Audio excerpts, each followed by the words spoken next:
Welcome to the Awakened Anesthetist podcast, the first podcast to highlight the CAA experience. I'm your host, Mary Jean, and I've been a certified anesthesiologist assistant for close to 2 decades. Throughout my journey and struggles, I've searched for guidance that includes my unique perspective as a CAA. At one of my lowest points, I decided to turn my passion for storytelling and my belief that the CAA profession is uniquely able to create a life by design into a podcast. If you are a practicing CAA, current AA student, or someone who hopes to be one, I encourage you to stick around and experience the power of being in a community filled with voices who sound like yours, sharing experiences you never believed possible. I know you will find yourself here at the Awakened Anesthetist podcast. Welcome in. Hello again to this Awakened Anesthetist community full of practicing certified anesthesiologist assistants. I know there's a ton of AA students out there listening, and of course, the huge and ever-growing mass of prospective AAs. Welcome to Awaken Anesthetist. I'm so happy that you're here and joining me. My name is Mary Jean. I have been a longtime practicing CAA for the past 17 going on 18 years. And today's a personal episode. I wanted to jump in on the theme of season 4, which is how to stay healthy and thrive as a CAA or AA student or someone who's in their journey to become a CAA. I'll be diving into that topic specifically with my process guests, as well as any other offerings that I do outside of the podcast through Awaken Anesthetist. So these are things like webinars I might host or Instagram conversations. Certainly this includes CAA Matters, which is the wellness curriculum I created for first-year students that I am currently marketing to AA schools and trying to push out into our CAA universe and trying to get going to have some more support and resources so that we can all start taking steps to be healthier and thrive as CAAs. And I just have so much to share and say, but I'm really going to try to summarize the last 6 years of my own journey, of my own effort to be healthy and to thrive as a longtime CAA into about 20 minutes. So that's the goal. So let's get started so that you can get as much value from this as I can possibly pack in. I've been talking about this and interested in this for a very long time. And actually, when I was prepping for this episode, I looked back on my Quad A conference lecture from 2023. I think the conference that year was in Dallas, and it was the first year that I was speaking on stage. And lo and behold, I decided to talk about how to flourish as a CAA and what that exactly meant and how we do that as a collective, like of a CAA professional body, and then how you also do that as an individual. And so I wanted to share the insights from that Quad A lecture of what exactly are those things that go into a healthy, thriving CAA life. Because when I looked back on this list, I'm like, yep, that still resonates. That's still definitely true. That's definitely what I want to keep in my life and keep moving forward with. So here's the list, and you can let me know if these resonate with you. So to live a thriving life, a healthy life as a CAA, you live with purpose and meaning. You also feel fulfilled and satisfied on a daily basis. You feel a sense of control and choice in your life. You spend quality time with family and friends. You foster connections with your work colleagues or with your school colleagues. And you take care of yourself mentally, spiritually, and physically. So that was the list that we came up with in 2023, sort of en masse at the Quad A conference. And when I look back on my journey and think about what I want to share with you all today, I really want to dive into the but how. So we've identified that we want purpose and meaning in our life. We want a sense of control and choice. We want to feel like we're connecting to the people who are immediately in our life. We want to have a sense of belonging. And then I ask, but how? Like, please tell me. I will gladly do the things that I'm supposed to do to get that sense of thriving, but how? And so truly the past 6 years has been a journey of figuring out that but how.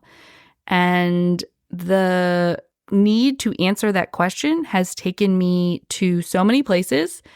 It's obviously brought me here to this podcast, but it's also brought me several different types of therapy, really going back into my childhood and healing a lot of pieces of me that I thought were truly forever broken.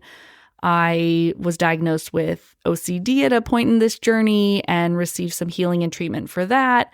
I've been to marriage counseling. I've been to parenting experts. I have been on meditation retreats and silent weekends away. And I have tried truly every self-care practice in this quest to figure out, but how? I want to feel purpose and meaning. I want to have control and choice, but how? And very, very interestingly, about 2 years ago, when I started being introduced to a formal mindfulness practice, friend of a friend told me about a mindfulness community here in the Kansas City area.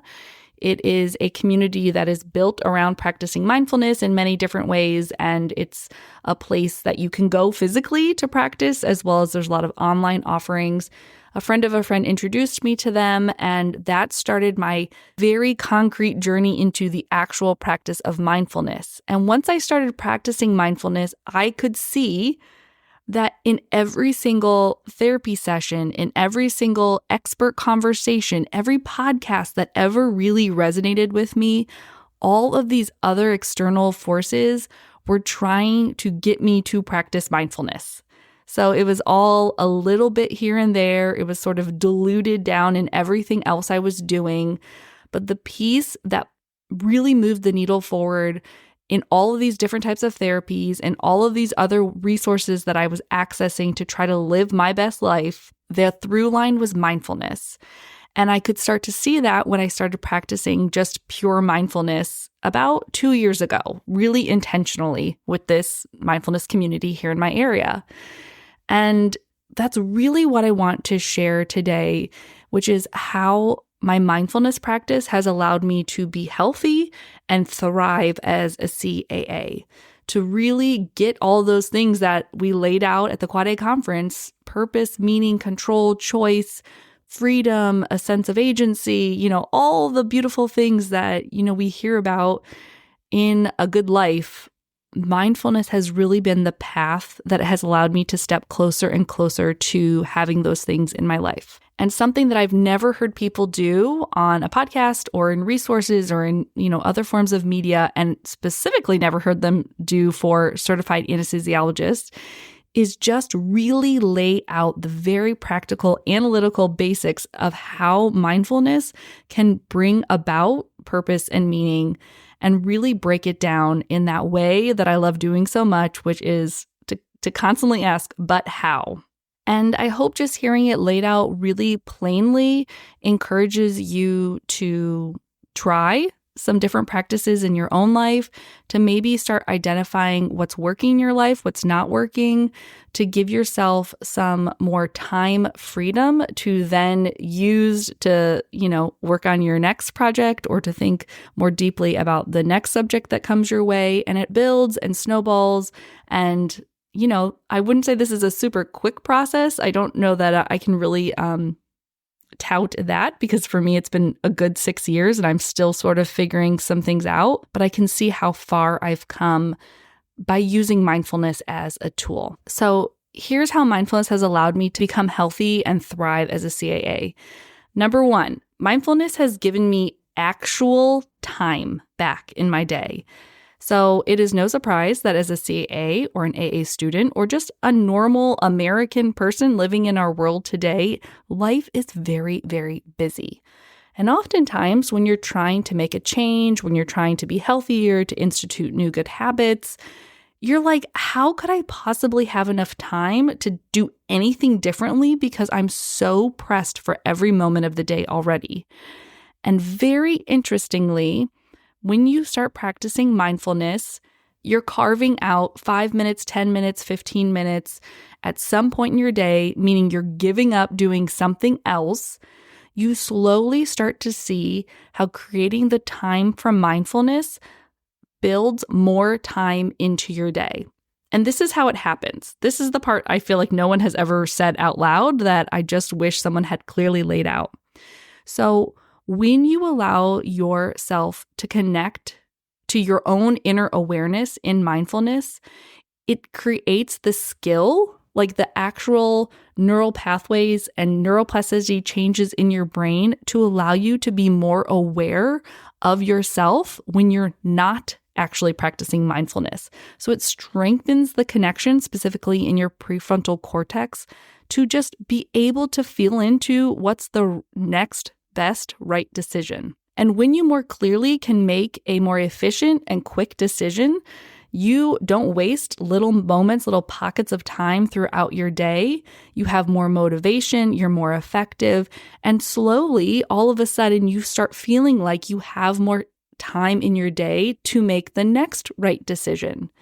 Let me give you an example of this happening in the operating room because I think it's really clear there. If you are a practicing CA or AA student and you've ever noticed the difference between a surgeon who's just kind of so-so, like let's say they're a general surgeon doing a lap chole, and they're just sort of average so-so, versus that surgeon who can do a lap chole in like 7 minutes, the difference there is such an extreme intention to every move they make. Every decision they make is made one time. There's no going back and forth. There's no hemming and hawing. There's no like, maybe I should cut there. No, I should cut here. Let me put the staple there. No. It is so clear what they're doing and why. And they're so comfortable with it that all of those little moments where they're not pausing, where they're not second guessing themselves, add up over time. And now this lap chole takes 7 minutes instead of 3 hours. And it really, really matters. The same thing happens when you're using your mindfulness practice to learn more about yourself through a process of self-awareness that happens truly, literally in our brains, that when you are tired at night and maybe the house is quiet, if you have kids, the kids are in bed and you're like, I just don't feel right. Something's wrong. I'm not sure. So you open the fridge and see if it's something to eat. You open your phone to see if you missed an email. You get on Instagram to get a little dopamine boost. You sort of meander around your house for a while thinking, oh, it'll come to me. Once you start practicing mindfulness, you will more clearly know that in that moment, oh, I'm tired. I feel tired. I'm aware that I'm tired. My next best move is to go upstairs to bed, as opposed to wasting that time trying to figure out what's wrong. You just are more aware of who you are and what you need and how you're feeling, and you can just act more efficiently. And that truly builds time back in your day, hands you back time. And once you have more time, it's so much easier to make the next right decision. Okay, so that's the first thing that mindfulness has given me into this. But how do I become healthy? But how do I thrive as a CAA? Is I need to recapture time. So that's number one. Number two is that I need to more clearly know my intuition. I don't know about you, but for a very long time, I basically just did what other people wanted me to do, and I couldn't even tell you what it was that I wanted. Very disconnected from my own intuition. As I began practicing mindfulness, little bits here and there through, of course, all the other therapy things I was doing, as I mentioned, and then once more specifically I started practicing mindfulness, my intuition became so loud and clear that not only did I regain time because I could just do whatever I needed to do, I could tell that that was the exact right next move for me, but I also just got so much more clarity around big decisions in my life. I could turn inward. You know, that thing people say you're supposed to do is like listen to your gut or listen to your intuition. It was just so foreign to me. but the dial of volume on my intuition started getting louder and louder and louder. Then every time I acted on my intuition and it worked out, and I was like, oh, okay, that's what it feels like when I say yes to myself and no to the external forces that maybe want me to do something different, and I follow my own intuition. This is how life works out for me. And it just snowballed, and I kept going and going and going. That was all so directly stemmed from my mindfulness practice. Okay, the next thing is that my mindfulness practice has broken that repeating phrase in my brain that I am only worthy if I'm productive and doing and working and making money. It's like interrupted that record that plays in my head, and probably most of your heads. That's the culture we're brought up in. That's our highest purpose. That's where we find meaning, is through productivity. And my mindfulness practice, because it is infused with compassion as well, so treating myself like I would a good friend, has allowed me to truly feel like I do not need to do anything to be worthy, that I am enough just as I am. I just am so much more practiced in being kind and gentle to myself. I can be kind and gentle to other people, which, just fuels everything in life that feels good with belonging and connection. Okay, so the last one that I'm going to talk about is that mindfulness has allowed me to get comfortable with being uncomfortable. And I'm talking about when you are truly doing a mindfulness practice and you have an itch, or your knee is sort of achy or weird, or your big toe is cramping. I'm constantly allowing myself to sit in that discomfort. I allow my body and my brain, my mind, all the things to just be in that sense of tension, that sense of discomfort, and practicing that, giving my body and my brain and the neurochemicals, the noradrenaline and the epi coming out of my adrenal glands and the cortisol, and my body the sense to withstand that feeling and not need to fight, flight, or freeze, but be able to sort of just relax into it and know I'm not going to die. Like, it will be okay. I can sit here for 5 more minutes and complete my mindfulness practice has been so transformational, because tolerating that amount of discomfort over and over and over again has allowed me to do things like conquer a lot of my OCD discomfort. I have actual true obsessive-compulsive disorder. It is a somewhat debilitating disease. I have a lot of intrusive thoughts for the majority of my life that created a pain inside of me that I spent what felt like 95% of my energy trying to hide. And I'm only saying this because I lived so much of my life in discomfort that I was constantly trying to hide and push away and not feel. And then I had all these OCD compulsions to cover up that discomfort because it was just too much to handle. And my mindfulness practice has allowed me to sort of uncover that discomfort, live with it, work with it, be in relationship with it, and know that I can get through it to the other side. Of course, I've done this a lot with therapy, and I've certainly not done this all on my own, but that's one of those skills, living with discomfort, living with the fear of failure. If you're an AA student out there right now, and you are just terrified of getting a B+ or a C+, or getting called out in clinicals, or you're having the Sunday scaries before you go into the operating room for your clinical day on Monday, and you're just so overwhelmed with the discomfort of not looking your best, being your best, getting a question wrong, that feeling you can work with in a mindfulness practice. And as your body gets exposed to it, and I'm talking like on a neurobiological level, as your body's exposed to that feeling of discomfort, you become desensitized. The fear goes down around the discomfort, and you become better and better to tolerate it. This is that buzzword resilience that we hear so much in healthcare and in higher education. How do you build resilience? And it's just allowing your body to feel discomfort, feel stress in a way that feels controlled and safe to you, so that you know and your body knows that when the big discomfort comes, when the real stuff happens, when you're really in the operating room and someone's coding, that you will be able to get through it because you've gotten through all these other little discomforts along the way and it's built up your capacity. So important for me, where I can now be my healthiest self because I know that discomfort won't kill me and that there is another side on the other side of that big scary feeling.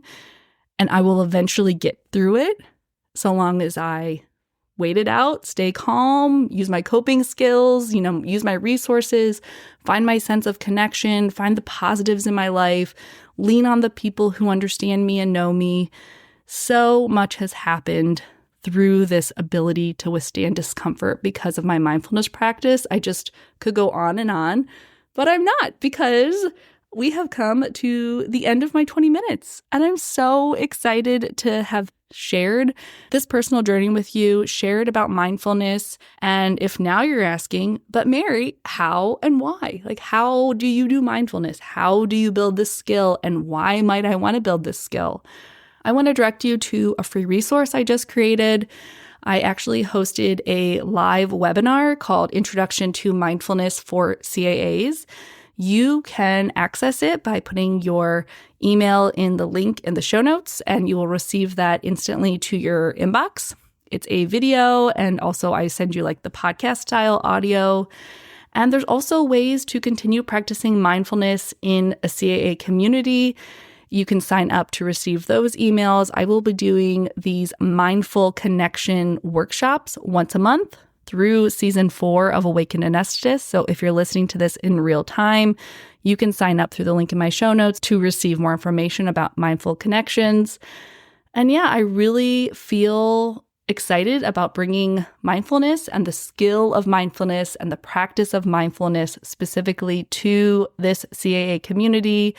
There is so much to gain through this practice and so much accessibility to us as CAAs because of who we are and how our brain works. I do think we have a unique ability to practice mindfulness and to understand the science and the why behind it. And that can keep us going when sometimes the practice feels tedious or maybe not the most exciting thing to do. I just think there's such a huge potential for this CAA community for us all to use mindfulness as a tool to live our best life. And I'm just really proud to bring this directly to this certified anesthesiologist community. It's a resource that I feel really called to create, and I'm hoping that you all find it useful and helpful. So again, you can get the link to the Introduction to Mindfulness for CAAs in the show notes. It's a webinar and then also a podcast style audio.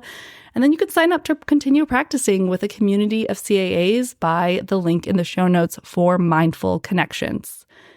Okay, I think that's all for today. I'll be back next week. I'm so excited to see what you all think about mindfulness, and I hope you all take advantage of that free resource. All right, let's talk again soon, y'all.